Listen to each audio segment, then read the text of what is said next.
Let's catch up. Welcome to a podcast.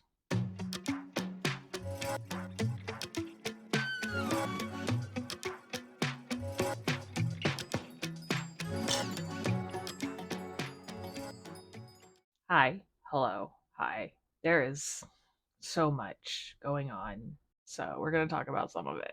Mostly good stuff. So, first of all, I am moving very soon. I have to get stuff out of my backyard and get it cleaned up, and then get the house cleaned up and get some pictures taken, and that's feels like so much because I feel like I need to get it to a certain level in order to have the professionals come in. So that's that's making it difficult.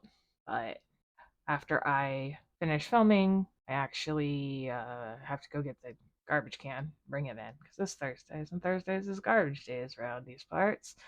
Uh, but then I'm gonna sit down and make out my game plan, and hopefully by like next week, like by the beginning of July, I will be able to put an offer in. So wish me luck, but I have to make out my plan, and my brain has been full of other stuff.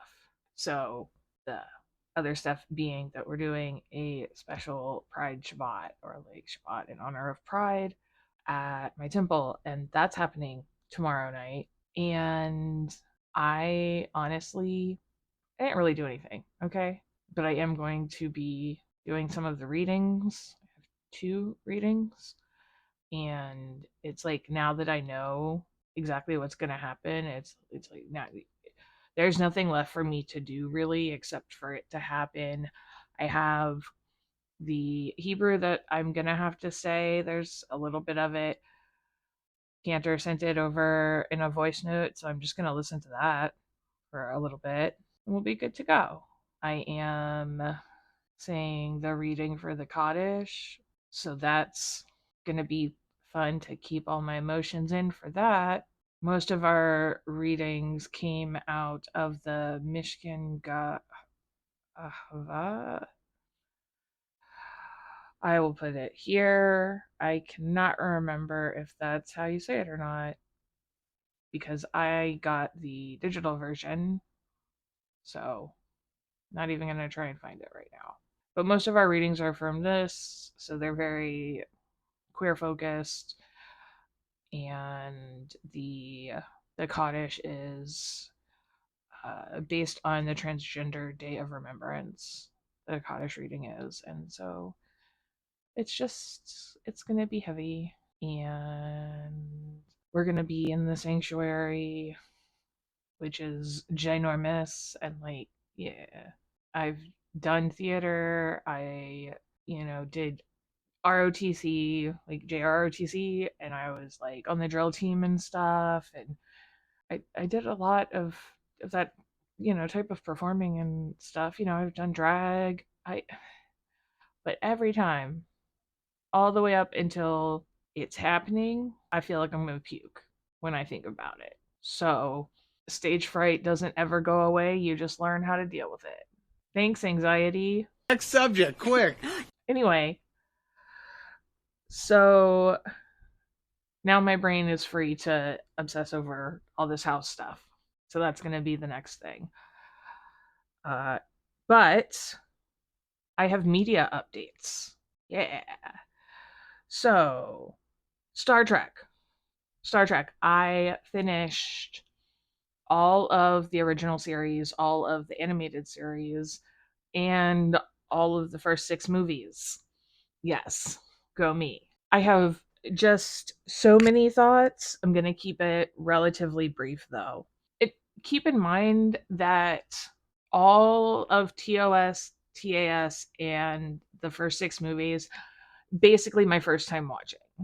That's where I'm coming at this from. So, like, I haven't really gone into like fandom stuff. I belong to like a Star Trek wholesome posting group on Facebook, and like that's like my extent of fandom involvement. Okay, I am afraid to get involved in the Star Trek fandom. it is as wide as it is deep. So if I talk about something and it's like a major contention in some part of the fandom, I don't know that. And I know the very broadest of strokes just from the place that the Star Trek fandom has in fandom history. So, thought number one, Trelane is a baby Q.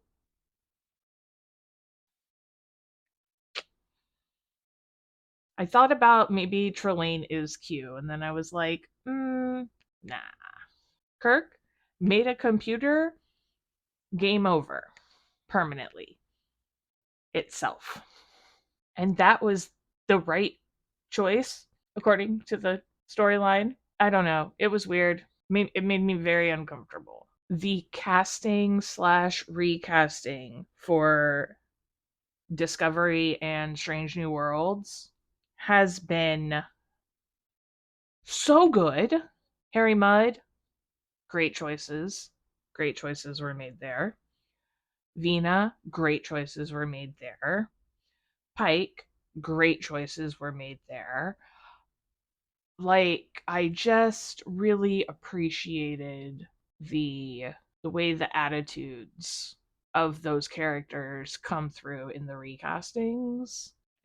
It's really really nice. Like, I don't know how else to really explain it. But it is very satisfying to see the recasts. Really, really, really, really so very absolutely exhausted at the use of SA and SH as plot points. I say as I watch Khan's speedrun an abusive relationship with the red shirt of the week, the one who ends up staying with him on his planet.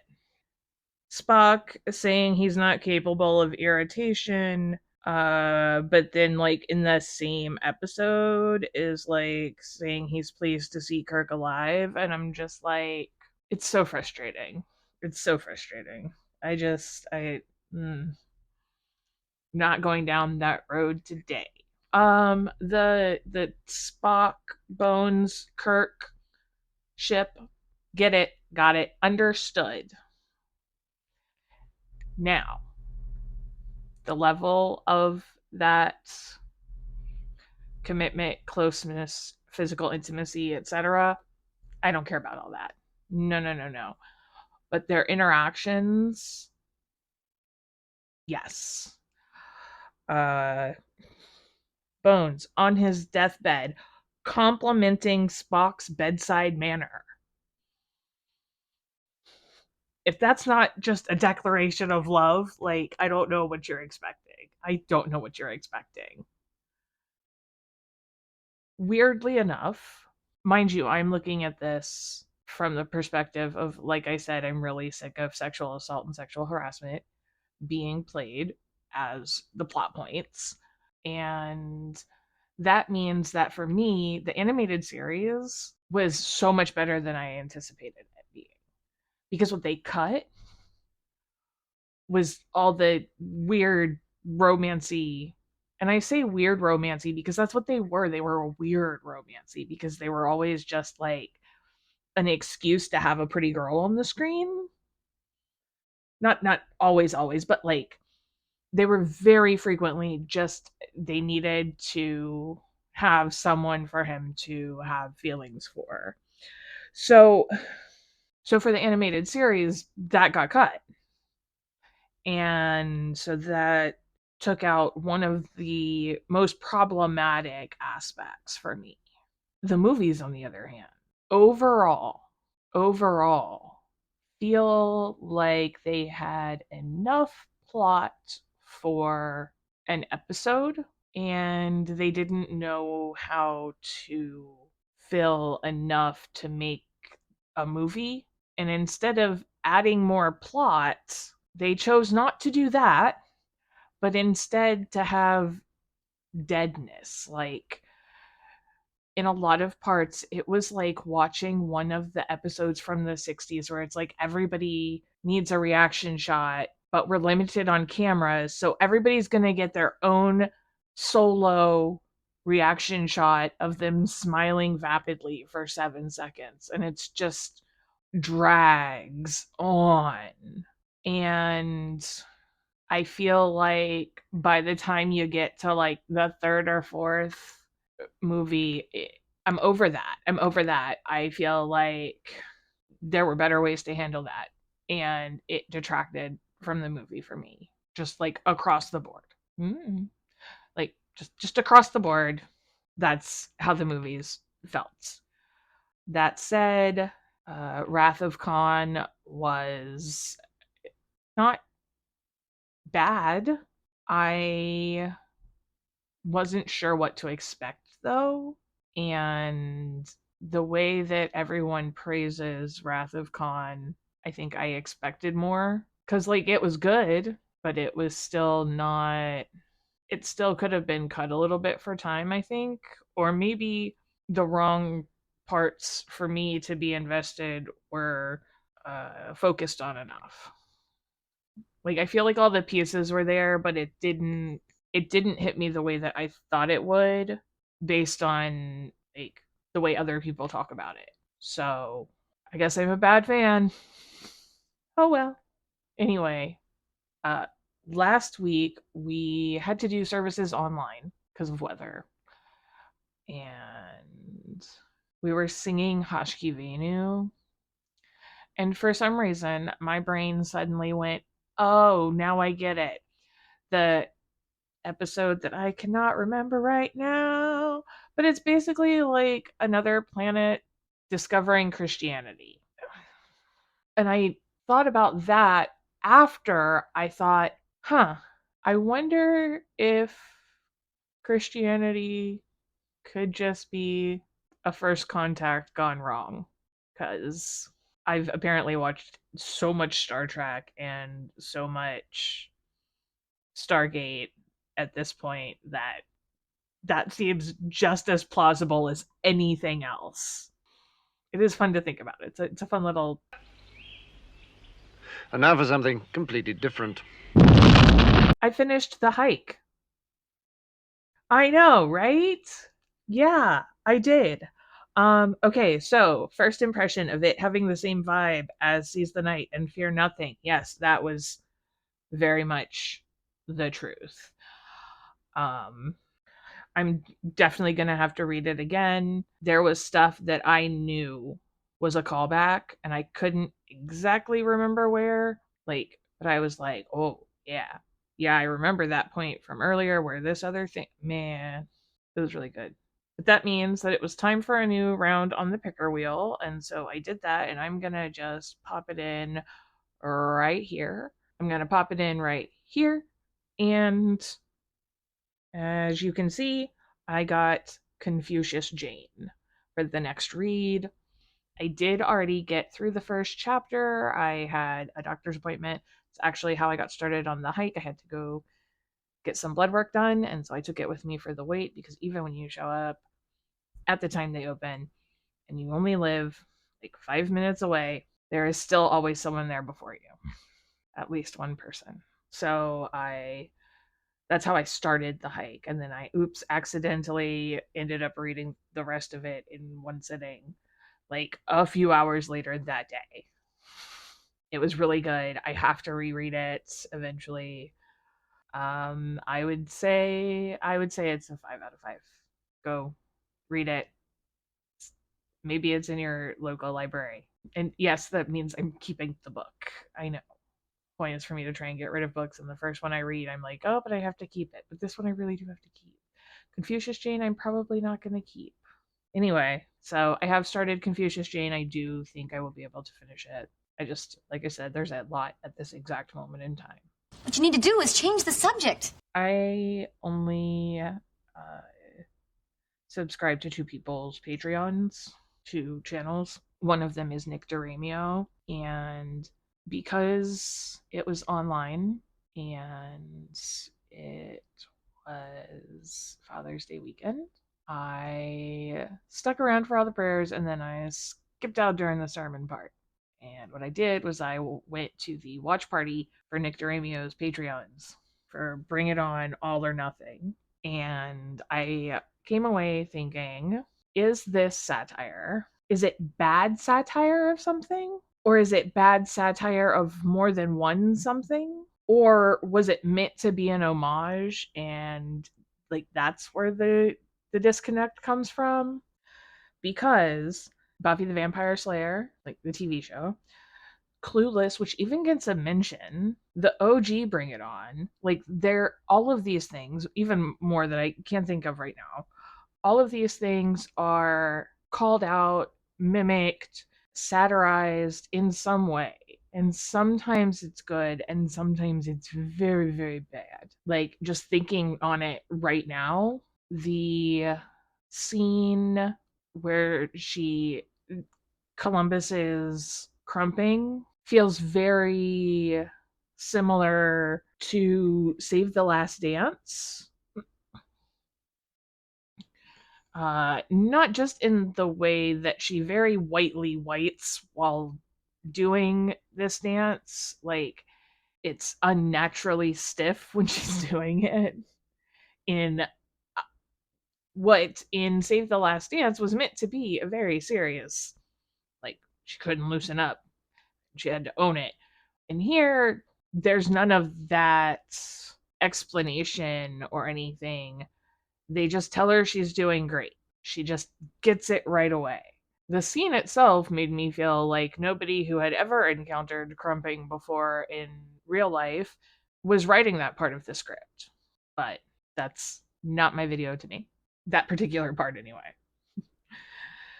But then there's like the part where she decides she's just gonna do a tumble routine out of nowhere and then says, "Now you may begin." It's we're supposed to feel bad for her, right? Because I don't. I just don't. I feel like it just when we get the first Bring It On, we get the outsider coming in and showing the insiders a different way. I feel like we don't get any change from our outsider. Like I think it's supposed to be that she gives up on her old life because it's not as good as it looked. I don't know. I don't know. But she doesn't like really change who she is as a person at any point. She just decides which group to be that person with. And like the stakes were not there. I know Rihanna look, Rihanna is amazing. We'll just leave it there. Okay. But there wasn't the same kind of focus on the competition as there was in the first one somehow. And then also, it looked like it was filmed in an abandoned warehouse. And then also it was an unsanctioned event, but they were all in their like school uniforms, at least at first. And it's a very muddled storyline. It felt like it was trying to say something, but whatever it was trying to say, I don't speak that language. And I'm sure there's an entire video in there for someone who's not me, because I'd have to like watch it again and again and again. And like, I'm not currently in a part where I can do that. I'm not in a part of my life where I can just do one. Like, I would also not be able to just do like one episode of Star Trek or something like for a video like that. No, no, I can't do that kind of video right now. It's okay. Is this some new way of changing the subject? Anyway, in further good news, I received a message that my podcast got someone to watch Shiny Happy People. And the message included creative language that doesn't usually come out of this person. And so for that, I'm sorry. I am. If you are also like this person, I am sorry if you did not understand just how lightly I was brushing the surface. And I am sorry to remind you that those kinds of people exist in large numbers. But I am happy that somebody went and checked this out and became more informed Although I think next time I'll just be a little more thorough with my, hey, maybe you don't actually need to go watch this. But the more people who watch it, the more likely that they'll get another season. So more voices will be heard. It's watch at your own risk. Yeah, look, why don't we change the subject? Let's talk about something completely different. I bet you thought that I forgot. I did almost forget. But we need an AI caption fail of the week. I am not taking anything from the Shiny Happy People episode. I can't do it. So here's where AI thought that I cared about the 45th president of the United States and not a beloved Star Trek character.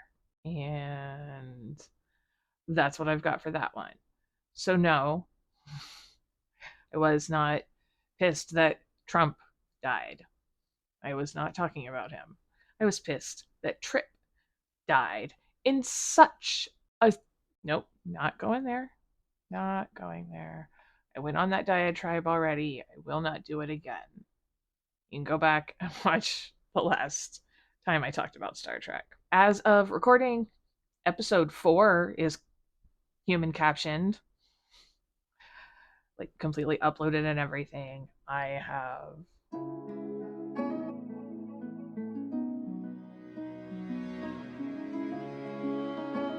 anyway, a train just went by, and so I had to wait. And then I forgot what I was going to say, and then I had to remember. Anyway, I have started working on the captions for episode 5. I am not sure when I'll catch up. Maybe not ever, and I apologize. It is much more difficult than one might believe to go back and listen to oneself speak extemporaneously over and over and over again, which is actually why I was much more liberal with the clipping tool in episode 6, in the last episode, and I will be in this one as well. I am trying to be kind to myself because this isn't something I've really done. I have always striven for authenticity every time I've attempted a YouTube channel or social media presence. And part of that has been not wanting to come across like overproduced. And I think I'm more okay with that now. Anyway, it's time for me to go accomplish things. I will have an update about the book situation and the Star Trek situation the next time I see you. I highly recommend going and checking out The Hike by Drew Magary, I think I decided is how his name is pronounced because I still haven't actually heard it. Do the engagement things, please and thank you. If you are on Spotify, my question for you is, how would you rank the original 6 Star Trek movies? I think I need more time to think about it. But I will say that Khan and the whales, they're like battling it out, okay? Like that's how my tier list is going right now. It's like I can't quite figure it out. But if you can and you're on Spotify, that's my question for you is how would you rank the Star Trek movies 1 through 6? Top down, please. So number 1, 2, 3, 4, 5, 6. That'd be great. Thanks. If you're on YouTube, do the like, the comment, the subscribe if you haven't already. Share this with people, I guess. Your homework is to do the chore that you haven't done for the longest amount of time. Good luck with that. This has been a podcast.